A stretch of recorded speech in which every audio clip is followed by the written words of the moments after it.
آپ کا جب دور تھا جو لوگ اٹھائے گئے ان کے بارے میں کیا جواب دیں گے؟ کون سے لوگ اٹھائے گئے؟ عمران ریاض خان کو اٹھایا گیا. میں نے کینیا کے پریزیڈنٹ کو 2 مرتبہ میں نے فون کیا. I'm talking about Imran Riyadh Khan, not میں عمران ریاض کی بات کر رہا ہوں. کینیا کا سوری وہ جو ہمارے جو شہید ہوئے جو ہمارے صحابی تھے ارشد شریف, ان کے بارے میں کینیا کے پریزیڈنٹ کو 2 مرتبہ میں نے خود فون I'm کیا. talking about Imran Riyadh Khan, not Arshad. Imran ریاض اگر اٹھا ہے تو مجھے آپ بتائیں. You were the prime minister. G You were the prime تو minister. بالکل میں اس سے میں انکاری نہیں ہوں بالکل کہ میں پرائم منسٹر نہیں. کدھر تھے وہ؟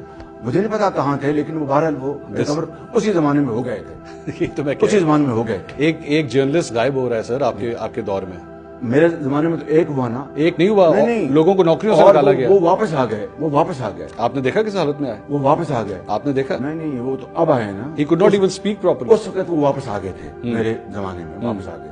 یہ آپ کو پتا ہے اس بات. سر اسی طرح مطیع اللہ جان عمران خان صاحب کے دور کے اندر اٹھائے گئے تھے and he was back in the next 48 hours.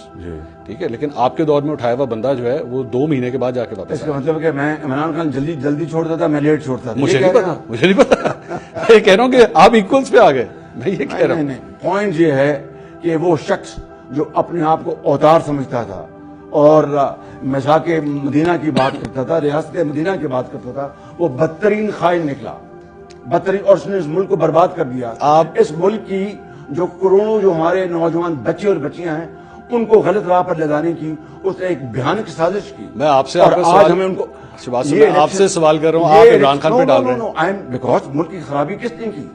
ہم اس یہ خرابی تو آپ کے دور میں ہوئی ہے. نواز شریف اس کو ٹھیک کرنے کے لیے آ رہا ہے. یہ خرابی تو آپ کے دور میں ہوئی نا. نہیں, ہم نے جس ڈگر پہ پاکستان کو چھوڑا تھا 2018 میں, انشاءاللہ اس تباہی و بربادی کے بعد نواز شریف اس کو انشاءاللہ واپس ڈگر پہ لے کے آئے گا. بلاول بھٹو زرداری کا میں کل کا ایک بیان سن رہا تھا, یہ عمران خان صاحب کے حوالے سے عدت میں نکاح کا جو کیس ہے, انہوں نے کہا this is absolutely disgraceful and we can not support دس.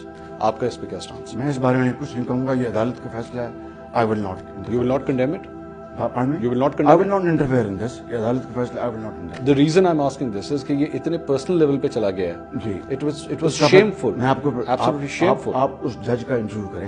کس جج کا؟ جس نے یہ فیصلہ. جج انٹرویو دے نہیں سکتا 2 سال. نہیں دے سکتا. آپ سے جب ریٹائر ہوگا پوچھ لیجیے گا. My stand is کہ I will not comment on this. Do you know why I'm asking this? کیونکہ آپ کے اس حلقے سے جہاں پہ ہم یہ انٹرویو کر رہے ہیں, یہاں پہ جن صاحب کو آپ سپورٹ کر رہے ہیں وہ صاحب گواہی دینے گئے تھے اس کیس میں. اون چودھری. ہم سپورٹ نہیں کر رہے ہیں. اون چودھری کو سپورٹ نہیں کر رہے. سیٹ ایڈجسٹمنٹ ہے. وہی میں کہہ رہا ہوں نا. Seat adjustment. He is not fighting election on our symbol. وہ نواز شریف صاحب کی تصویر لگا رہا ہے پوسٹرز پہ. وہ اگر لگا رہا ہے تو اس سے پوچھیں. اچھا, یہ سیٹ ایڈجسٹمنٹ ہے, وہ اپنے وہ کر رہا ہے اپنے سمبل پہ. ایک بات. نمبر 2, مجھے یہ بتائیں پلیز, کیا جب مریم نواز کو جب اس کے والد کے سامنے جیل سے گرفتار کیا گیا, اس کے بارے میں آپ کیا خیال ہے؟ غلط ہے. نمبر 2, میری بات سننا ہے. میری بیٹیاں, ان کا تو سیاست سے کوئی دور تعلق نہیں ہے. ٹھیک ہے. ان کے گھروں کو اس کا پورا احسار کر لیا گیا, اور یہ آ گئی پولیس آ گئی اور دروازے توڑے. اس کا کیا جواب آپ کے پاس؟ تو کہنے کا مقصد یہ ہے کہ ہمیں اس گندگی کو, یہ جو ہوئی ہے عمران خان کے زمانے, اس کو دفن کرنا ہے. مزید گندگی پھیلا کے نہیں, اس کو دفن کرنا ہے. یہ دفن کا اور ایک نیشنل ہمیں کنسنسس بنانا ہوگا. آؤ ماضی کی جو فاش غلطیاں ہوئی ہیں ان سے سبق سیکھیں اور مل کر اس پاکستانی قوم کو بنائیں.